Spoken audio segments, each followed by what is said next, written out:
A lo largo del siglo III, la clase senatorial había perdido sus mandatos militares y buena parte de su influencia política, pero nunca fue privada de sus tierras y siguió conservando su poderío económico.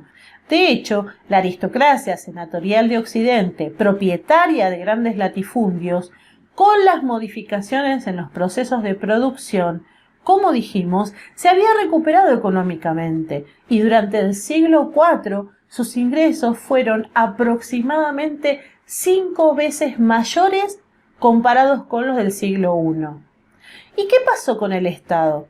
Veamos entonces muy sintéticamente cuáles fueron los acontecimientos principales de este periodo antes del final del imperio, abordando la actuación de los últimos emperadores que fueron modificando las estructuras estatales.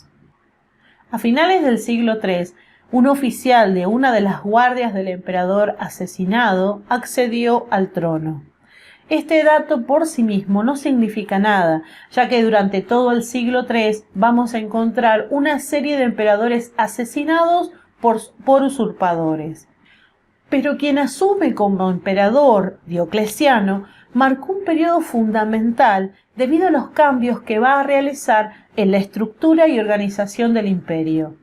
Se le ha llegado a comparar en importancia con el primer emperador, con Augusto, ya que si el princeps, o sea, el primero de todo, creó el sistema que se dio en llamar principado, Diocleciano estableció y consolidó el título de dominus, amo y señor, pasando a llamarse también dominado al Bajo Imperio, como lo vimos anteriormente.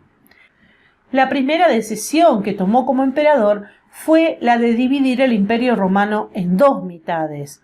Consciente de que con todos los problemas que había, un solo emperador no era capaz de gobernar todo el imperio.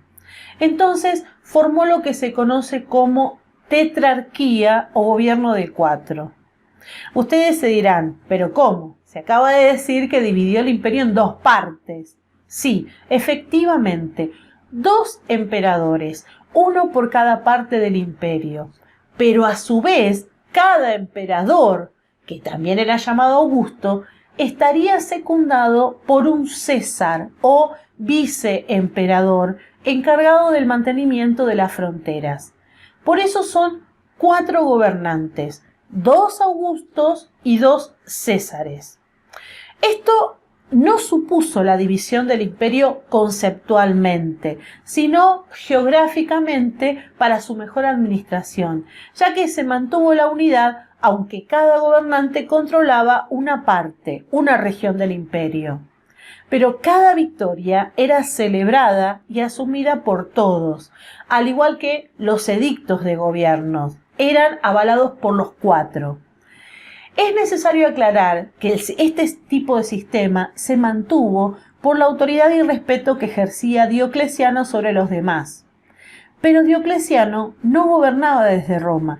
De hecho, él se encargó de las regiones de Egipto, Siria y Asia, con lo cual encontramos aquí una profundización de la tendencia que vimos en etapas anteriores, esto es, el corrimiento de la centralidad política, económica, social y cultural desde Roma hacia otras regiones de Oriente, en un proceso por el cual Roma va a perder toda su importancia, quedando solo como un símbolo.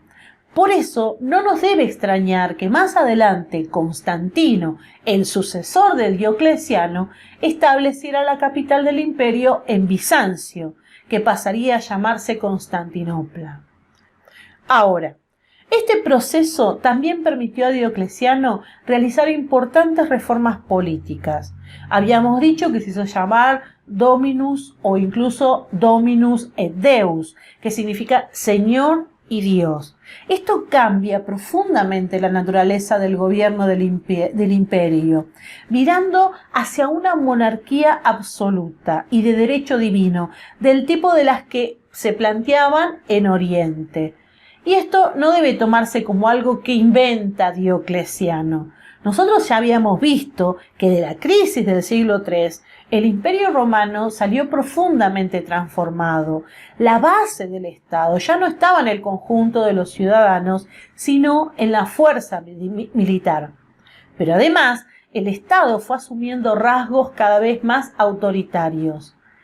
La tetrarquía finaliza cuando Diocleciano abdica y, tras una guerra, Constantino se hace con el poder sobre la totalidad del Imperio Romano y comienza a reinar. Fíjense que digo reinar. Reina con el nombre del emperador Constantino el Grande. Durante su gobierno se llevaron a cabo numerosas reformas en todos los campos, pero en lo político fue importante que se le devolviera el poder al Senado, ampliándolo además a más de 2.000 integrantes. Ya habíamos comentado que traslada la capital del imperio desde Roma a Bizancio, refundada con el nombre de Constantinopla. Y otra cuestión sumamente importante es el Edicto de Milán del año 313, por el cual se establece la libertad de culto en el imperio, unificando la doctrina cristiana con el Concilio de Nicea. Pero esto lo vamos a ver más profundamente cuando abordemos el cristianismo en la siguiente unidad y volvamos a Constantino. Bien. A Constantino le sigue Teodosio, quien, además de ser el emperador que convierte al cristianismo en religión oficial, en el 395 divide de manera definitiva el Imperio Romano en dos.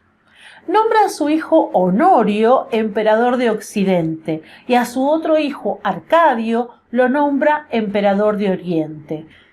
Y esta división geográfica acompañará un proceso en el cual el Imperio Romano de Oriente prosperará, mientras que el Imperio Romano de Occidente caerá luego de 10 años, producto de, por un lado, el colapso político, económico y social interno, y por el otro lado, varias olas de invasiones bárbaras desde todas sus fronteras, es decir, elementos internos y elementos externos.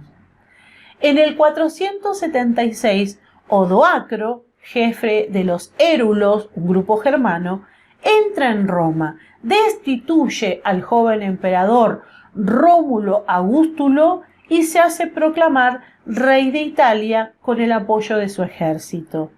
A partir de entonces, el Imperio de Occidente se divide en diversos reinos germánicos, y esta fecha, el 476, es considerada como el final de la Edad Antigua y el inicio de la Edad Media.